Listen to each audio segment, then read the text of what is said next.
Hello मेरे दोस्तों, स्वागत है आप सभी का आपके अपने YouTube channel SS study matter पर। दोस्तों, आज यहाँ पर हम लोग बात कर रहे हैं बीबीएम के यूनिवर्सिटी का सेमेस्टर 2 जिनका सेशन 23 से 27 ज्योग्राफी मेजर पेपर 2 का एक क्वेश्चन को। ठीक है, ये आपका बहुत ही इंपॉर्टेंट क्वेश्चन है। पिछले कई सेमेस्टर में कई सालों से ये क्वेश्चन पूछा जा रहा है। तो अगर सिलेबस में दिया हुआ है तो आपके सेमेस्टर में भी ये क्वेश्चन आएगा। ठीक है, ये आपके एग्जाम में आएगा। ये बहुत ही इंपॉर्टेंट क्वेश्चन है। तो आज इसी को हम लोग समझेंगे। अगर आप लोग चैनल पर नए हैं तो चैनल को सब्सक्राइब कर लीजिए, वीडियो को अपने दोस्तों तक ज़्यादा से ज़्यादा शेयर कीजिए, अपने व्हाट्सएप ग्रुप में ज़्यादा से ज़्यादा शेयर कीजिए ताकि वे लोग भी तैयारी कर सके। आपका जो एग्ज़ाम है डेट है अब 19 तारीख से बढ़ के 11 नवंबर तक हो गया है। पहले 19 अक्टूबर से था, अब 11 नवंबर तक हो गया है। ठीक है, तो वहाँ से अब शुरू होगा। तो अब इस बीच में आपको तैयारी करने का भी समय मिल गया है। तो समझते हैं इस क्वेश्चन को। अगर आप लोग चैनल पर नए हैं तो चैनल को सब्सक्राइब कर लीजिए। लिखा है कि भूकंप क्या है, इसके कारणों का वर्णन कीजिए। आज हम लोग समझेंगे कि भूकंप क्या है और इसके क्या क्या कारण है, भूकंप आता क्यों है, इसके लिए क्या क्या कारण जिम्मेदार है, उसको समझेंगे। ठीक है, सबसे पहले समझते हैं कि भूकंप होता क्या है। लिखा है कि भूकंप का शाब्दिक अर्थ भूमि का कंपन है। सीधा और साधारण भाषा में लिखा है कि भूकंप का शाब्दिक अर्थ भूमि का कंपन है। भूमि का कंपन को ही क्या बोलते हैं, भूकंप। उसके बाद लिखा है कि पृथ्वी की ऊपरी सतह ठोस व अस्थायी दिखती है, परंतु प्लेटों के टकराने से जो कंपन उत्पन्न होता है उसे ही भूकंप कहते हैं। ये एक बोलचाल का भाषा में हमने सिर्फ अपने भाषा में इसको एक परिभाषा दिया है। ठीक है, भूकंप को। लेकिन वैज्ञानिकों द्वारा इस पर क्या परिभाषा दिया गया है उसको हम लोग समझेंगे। लिखा है कि वैज्ञानिकों द्वारा दिए गए कुछ परिभाषा। अब वैज्ञानिक इसको किस तरह से बताते हैं भूकंप को, वो समझते हैं। सबसे पहले वायरेस्टर के अनुसार। ठीक है, कौन है, वारचेस्टर के अनुसार। वारचेस्टर के अनुसार वो क्या बोलते हैं भूकंप के बारे में, उनके द्वारा क्या मत है उसको समझेंगे। लिखा है कि भूकंप पृथ्वी की सतह का कंपन अथवा दोलन है। इनका कहना है कि जो भूकंप है वो पृथ्वी की सतह का कंपन अथवा दोलन है, जो धरातल के नीचे चट्टानों में गुरुत्वाकर्षणीय साम्यावस्था के छिन्न भिन्न हो जाने पर होता है। क्या बोला जा रहा है, ये जो है वो गुरुत्वाकर्षण के कारण क्या होता है, साम्यावस्था छिन्न भिन्न हो जाने के कारण होता है। ठीक है, ये किनका कहना है, वारचेस्टर के अनुसार। ठीक है, आगे समझेंगे। कुछ वैज्ञानिकों ने और दिया है। दूसरे नंबर पर होम्स के अनुसार, ये भी एक वैज्ञानिक है भूगोल के। उन्होंने क्या बोला है कि भूगर्भीय सेलों के विक्षोभ से, क्या बोला जा रहा है कि भूगर्भीय सेलों के विक्षोभ से स्रोत से उठने वाले लहरदार कंपन को भूकंप की संज्ञा दी जाती है। ये कौन बोल रहे हैं, होम्स। ठीक है, होम्स एक वैज्ञानिक का नाम है।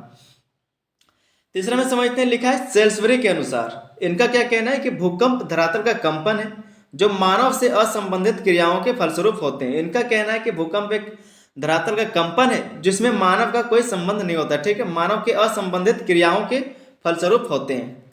ये सेल्सबरी का कहना है।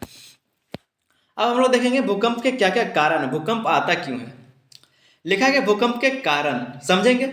आधुनिक युग में भूगर्भिक ज्ञान के आधार पर भूकंप के कई कारण माने जाते हैं। आज का जो मॉडर्न युग है, आज के युग में जो भूगर्भिक ज्ञान है उसके आधार पर भूकंप का कई कारण बताया जाता है। ठीक है, बोला जा रहा है कि कई बार, अनेक व कई बार कोई एक कारण धरातल पर भूकंप के झटके के लिए उत्तरदायी होता है। कई बार अनेकों कारण और कई बार सिर्फ एक ही कारण जो धरातल पर भूकंप देखा गया, भूकंप आता है। ठीक है, आगे समझते क्या है। आगे इसमें जो कारण दिया है सबसे पहले वो लिखा है ज्वालामुखी। अब ज्वालामुखी से किस प्रकार से, ज्वालामुखी में क्या ऐसा होता है जिससे क्या है कि भूकंप आ जाता है। ठीक है, लिखा है कि ज्वालामुखी व भूकंप प्राय एक साथ घटित होते हैं। क्या बोला जा रहा है कि ज्वालामुखी और भूकंप जो है प्राय एक साथ घटित होते हैं। लिखा है कि ज्वालामुखी उद्गार से पहले चट्टानों के हिलने से भूकंप के कंपन को महसूस किया जा सकता है। ज्वालामुखी जब फटेगा, जब ज्वालामुखी उद्गार होगा, उससे पहले चट्टानों के हिलने से भूकंप के कंपन को महसूस किया जा सकता है। जब ज्वालामुखी विस्फोट होता है तो उनके निकटवर्ती क्षेत्रों में हलचल होती है। जहां पर भूकंप ज्वालामुखी फटेगा, विस्फोट होगा, वहां के जो सटे हुए क्षेत्र हैं, निकटवर्ती क्षेत्र, वहां पर हलचल होगा जिसे भूकंप कहते हैं और उसी हलचल को भूकंप कहा जाता है। कई बार ज्वालामुखी की ऊपरी कड़ी चट्टानों के अवरोध के कारण लावा बाहर नहीं आ पाता है, जिसके कारण ऊपर की चट्टानों में भूकंप उत्पन्न होता है। समझते हैं इसको इस प्रकार से कि अगर मान लीजिए कि ये पृथ्वी है और यहाँ पर अगर ज्वालामुखी फटा है तो यहाँ पर अगर मजबूत चट्टान है तो जो ज्वालामुखी ऊपर जाएगा वो जा नहीं पाता है, उसका जो लावा है वो बाहर नहीं निकल पाता है, जिससे क्या होता है कि ये जो चट्टान है इसमें कंपन होता है। ठीक, और इसी को भूकंप कहा जाता है। इसी कारण क्या भूकंप उत्पन्न होता है। इसमें उदाहरण दिया हुआ है। क्राकाटावो, ठीक है, एक जगह का नाम है क्राकाटावो द्वीप पर ज्वालामुखी विस्फोट होने पर भूकंप के झटके दक्षिण अमेरिका के हॉर्न अंतरराष्ट्रीय तक अनुभव किए गए थे। ये एक उदाहरण दिया हुआ है किसके लिए, ज्वालामुखी से कैसे भूकंप आता है उस चीज के लिए। दूसरा में आपका दिया हुआ है भूसंतलन संबंधित भूकंप। भूसंतलन संबंधी भूकंप कैसे, उसको समझेंगे। लिखा है कि आधुनिक वैज्ञानिक अध्ययनों से स्पष्ट हो चुका है कि पृथ्वी के कठोर भूपृष्ठ के नीचे लचीला दुर्बलता मंडल स्थित है।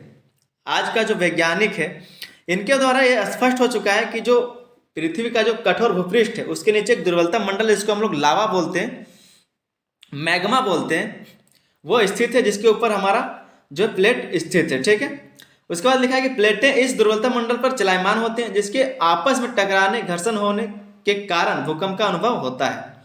बोला जा रहा है कि जो दुर्बलता मंडल है जहां पर मैग्मा है उसके ऊपर हम जिस प्लेट पर रहते हैं वो प्लेट स्थित है, तो आपस में जब वो प्लेटें टकराती है या फिर घर्षण होता है तो जिसके कारण भूकंप का अनुभव किया जाता है। तो ये आपका भूसंतलन संबंधित भूकंप का एक कारण था। आगे हम लोग समझेंगे तीसरा पॉइंट क्या है, पृथ्वी का सिकुड़ना। पृथ्वी कैसे सिकुड़ रहा है समझेंगे। लिखा है कि पृथ्वी अपने जन्म से लेकर अब तक ठंडी होकर सिकुड़ रही है। पृथ्वी के सिकुड़ने से इसके चट्टानों में अव्यवस्था उत्पन्न होती है, जिससे कंपन पैदा होता है और भूकंप आता है। मान लेते हैं कि ये पृथ्वी है, जब ये बना था तब ये इसमें सिर्फ लावा था, और धीरे धीरे जब पृथ्वी का उम्र होता जा रहा है, उम्र आज तब से लेकर आज तक का 4 अरब वर्ष तक का हम लोग बात कर रहे हैं, तो पृथ्वी में जो बर्फ जमता जा रहा है, जिससे क्या है कि पृथ्वी सिकुड़ता जा रहा है, ठीक है, पृथ्वी सिकुड़ता जा रहा है।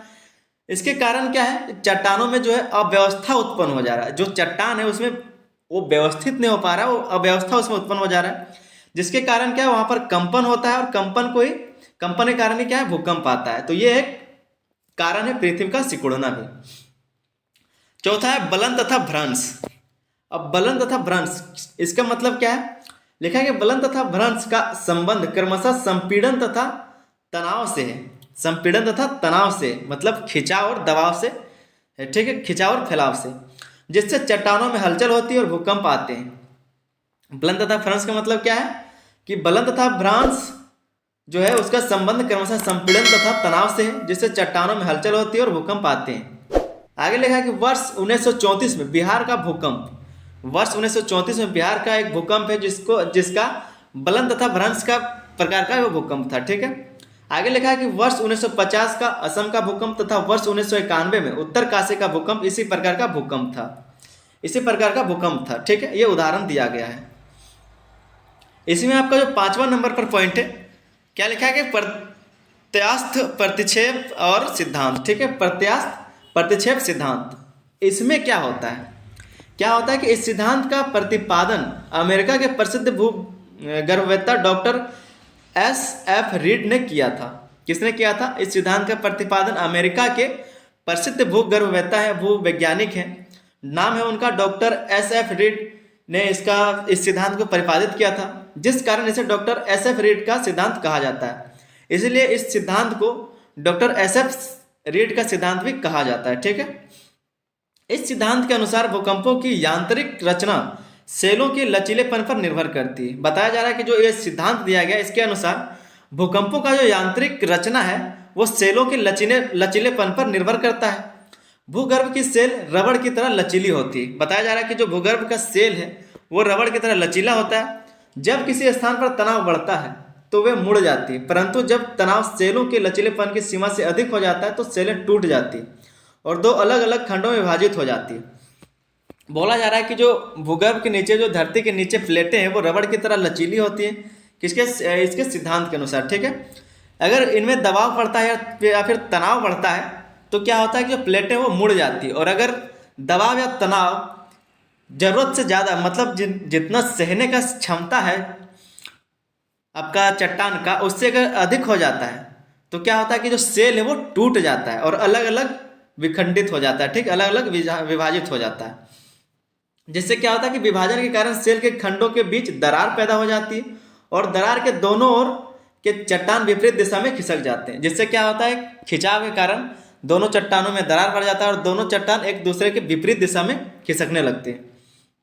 इस भ्रंश क्रिया के चट्टान का तनाव समाप्त हो जाता है और चट्टान के दोनों खंड अपने स्थान पर आने का प्रयास करते हैं। इससे क्या होता है कि जो भ्रंश होता है, जिससे धरती, अगर मान लेते हैं कि यह चट्टान है, आप ऐसे समझिए कि मान लेते हैं कि एक चट्टान है, ये बीच में से टूट गया, तो एक ऐसा हो गया, एक ऐसा हो गया, ठीक है।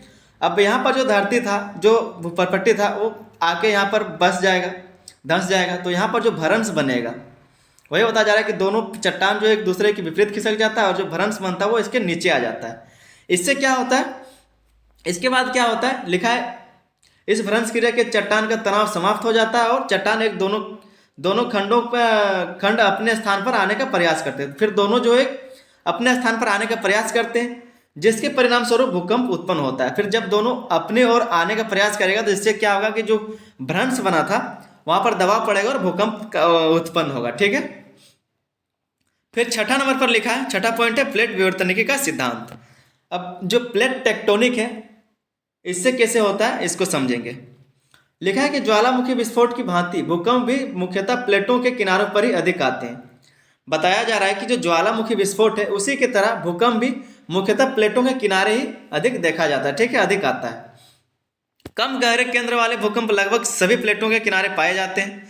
मध्यम गहराई वाले भूकंपों का केंद्र लगभग 200 किलोमीटर की गहराई पर होता है।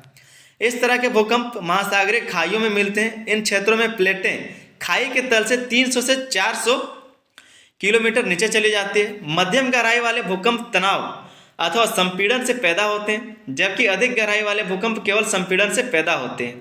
प्रशांत महासागरीय क्षेत्र में आने वाले भूकंप का कारण प्लेट विवर्तनिकी ही है। बताया जा रहा है कि जो प्रशांत महासागर में उस जो क्षेत्र है वहां पर जो भूकंप आता है उसका कारण प्लेट विवर्तनिकी सिद्धांत ही है, ठीक है, प्लेट विवर्तनिकी ही है। सातवां नंबर पॉइंट है आपका जलीय भार। लिखा है कि नदियों पर बांध बनाकर बड़े बड़े जलाशयों का निर्माण किया जाता है। अब ये जो जलीय भार है वो कैसे भूकंप लाता है वही पढ़ेंगे। लिखा है कि अगर मान लीजिए कि कोई नदी है उसमें हम लोग बांध बना देंगे तो उसका जो जल का भार है वो किस पे पड़ेगा, वो धरती पर पड़ेगा, ठीक है। जिससे के कारण क्या होगा, वहां पर दबाव बढ़ेगा और उसके कारण भूकंप आएगा। लिखा है कि नदियों पर बांध बनाकर बड़े बड़े जलाशयों का निर्माण किया जाता है। जब जलाशयों में जल की मात्रा आवश्यकता से अधिक हो जाती है तो चट्टानों पर जल का दबाव बढ़ जाता है। जब बड़े बड़े बांध बनाए जाते हैं तो वहाँ का जो जलाशय है उसका मात्रा जो जल का बढ़ जाता है आवश्यकता से ज़्यादा, तो उसके नीचे जो चट्टान है वो उस पर जो है दबाव बढ़ता है, जिसके कारण जलाशय के तल में स्थित चट्टानों के आकार में परिवर्तन होने लगता है। जिसके कारण क्या है कि जो जल के नीचे जो चट्टान है उसके आकार में परिवर्तन होने लगता है। और लिखा है कि भारत में इस तरह का भूकंप कोयना बांध वाले क्षेत्र में 11 दिसंबर 1967 को आया था। जो कोयना बांध है इस क्षेत्र में क्या है कि इस प्रकार का भूकंप देखा गया था जलीय भार के कारण, ठीक है। आठवां नंबर पॉइंट क्या है, कृत्रिम भूकंप। कृत्रिम भूकंप कैसे होता है। लिखा है कृत्रिम भूकंप मनुष्य के क्रियाकलापों के कारण आते हैं। कृत्रिम मतलब क्या, जो हम लोग के द्वारा किया जाता है, ठीक है, जो हम अपने हाथों से करते हैं, जो हमारे द्वारा किया जाता है वो है कृत्रिम। वही लिखा है कृत्रिम भूकंप मनुष्य के क्रियाकलापों के कारण आते हैं। उदाहरण के लिए बम विस्फोट, ट्रेन के चलने से तथा कारखानों में भारी मशीनों के चलने से भी पृथ्वी में कंपन होता रहता है। हमारे द्वारा जो काम किया जाता है, जैसे एक बार जापान में जो बम विस्फोट हुआ था, परमाणु बम, उससे भी भूकंप आया था। तो उस तरह का जो बम विस्फोट होता है, कभी कभी ट्रेन जब चलता है उससे भी भूकंप का झटका थोड़ा बहुत देखा जाता है। और जो कारखानों में बहुत बड़े बड़े मशीन होते हैं उसके चलने से भी क्या होता है कि जो थोड़े बहुत कंपन देखे जाते हैं, महसूस किया जाता है, ठीक है। इसके बाद अगला पॉइंट क्या है, अगला पॉइंट है आपका अन्य कारण। भूकंप का जो 8 कारण बताए उसके बाद भी कुछ कारण है तो उसको इसमें लिखा गया है। लिखा है कि हिमखंडों या शिलाओं के खिसकने तथा गुफाओं की छतों के धंसने या खानों की छतों के गिरने से भूकंप आता है। हिमखंड का मतलब यहाँ ऐसा नहीं कि इतना छोटा छोटा हिमखंड, ठीक है, बहुत बड़ा बड़ा हिमखंड जो हिमालय से गिरता है। या फिर लिखा है कि शिलाओं के खिसकने से, जो भी शिला खिसकते हैं, तथा गुफाओं की छतों के धंसने या खानों की छतों के गिरने से भूकंप आते हैं। जो बड़े बड़े धसान है, जो बड़े बड़े गुफा है, वहाँ का जो छत गिरेगा जिससे क्या कि प्रेशर बनेगा और धरती में क्या कंपन उत्पन्न होगा, ठीक है। तो वह भी भूकंप के रूप में पता चलता है, भूकंप के झटके की तरह उसको महसूस किया जाता है। तो ये आपका भूकंप का कुछ कारण था। उम्मीद करते हैं कि आपको बहुत अच्छे से समझ में आया होगा। ये आपका जो क्वेश्चन है बहुत ही इंपॉर्टेंट है, ठीक है, बहुत इंपॉर्टेंट क्वेश्चन। ये आपका एग्जाम में आ सकता है और आएगा भी, ठीक है। तो बढ़िया से इसका तैयारी कीजिए, एक नहीं 2 बार 3 बार इसको देखिए, कॉपी में लिख लीजिए और बढ़िया से इसको पढ़ के जाइए।